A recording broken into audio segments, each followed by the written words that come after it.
All right, back at Keith's garage out here on the West Coast. Hopefully this is my final video on this little project. So what happened since the last video was I worked on my transmission range sensor, which I've been referring to as a neutral safety switch, but the technical name is the transmission range sensor selector, which of course, as I mentioned before, is located on the very back end behind the passenger wheel on your transmission.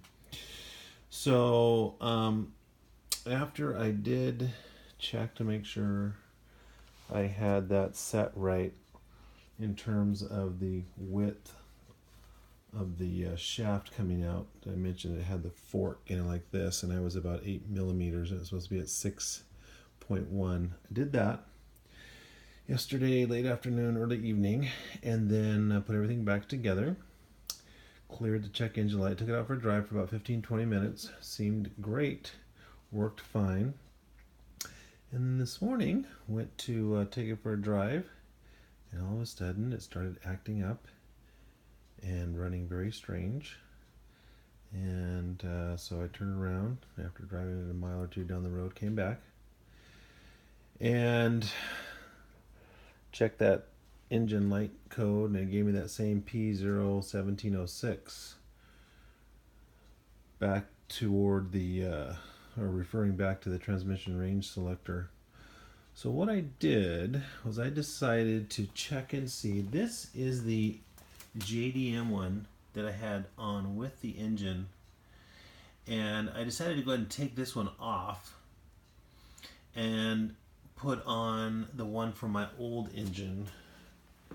And what I noticed right away was my selector lights on my dash came back on. Those had temporarily, mysteriously disappeared, and the only one that would light up is when it was in first gear.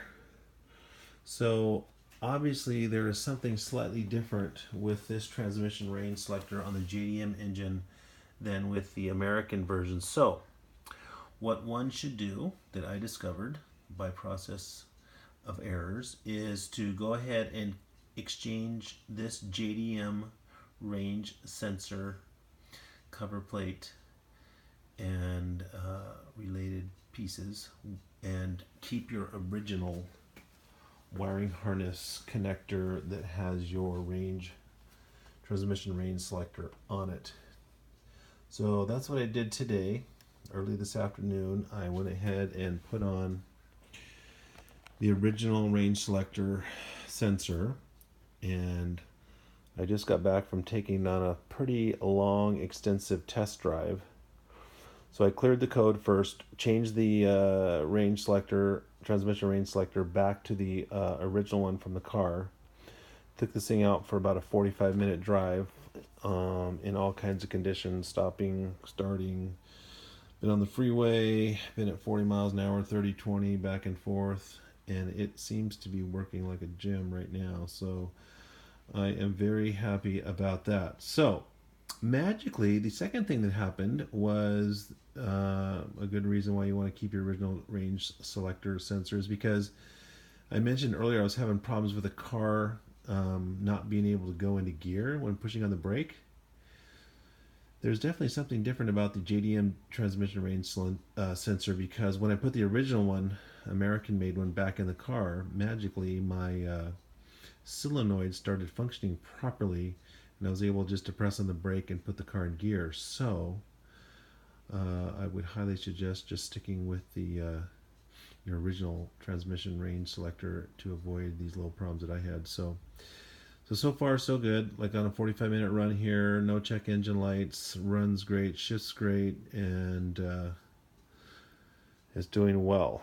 Now, a couple of things I might mention to those of you who want to do this that I forgot to mention.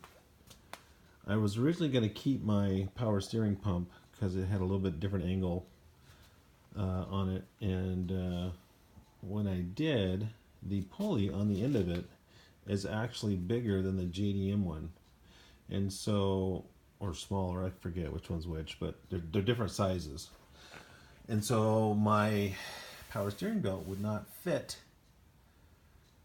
on this, my original one, would not fit with this crank on the JDM engine, so I ended up keeping the JDM power steering pump so that my belt would fit on it. So that was a little tip for you in case you decide to do something like this.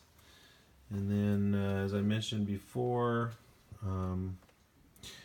right back here, you want to keep the top half of your plenum on your intake manifold, because the JDM one doesn't have the same outlets for the air holes on it, or vacuum lines, I guess. And then I also kept my original snorkel air hose, because the JDM one is slightly different configuration. It has this loop down on the bottom underneath it, so I just kept that. So all in all, it looks good, sounds good, runs good. So right now I'm a happy camper. So hopefully the last thing I have to do is I bought 2 brand new headlights, because these are kind of fogged up a little bit. So I'm going to put those on, and hopefully this thing will just stay cooked along. So that's about it. If for some reason something else comes up, I will certainly post it. Otherwise, if you're one of those people like me that's doing this for the first time, I wish you well. And of course, you can certainly send me a message or post something on here if you have a question. I'll be happy to try and answer your question, or give you some information that might be helpful. So, okay, good luck to all of you on the JDM engine swaps, whether it's a Honda Accord, Civic, Prelude, or whatever you got. Thanks. Bye.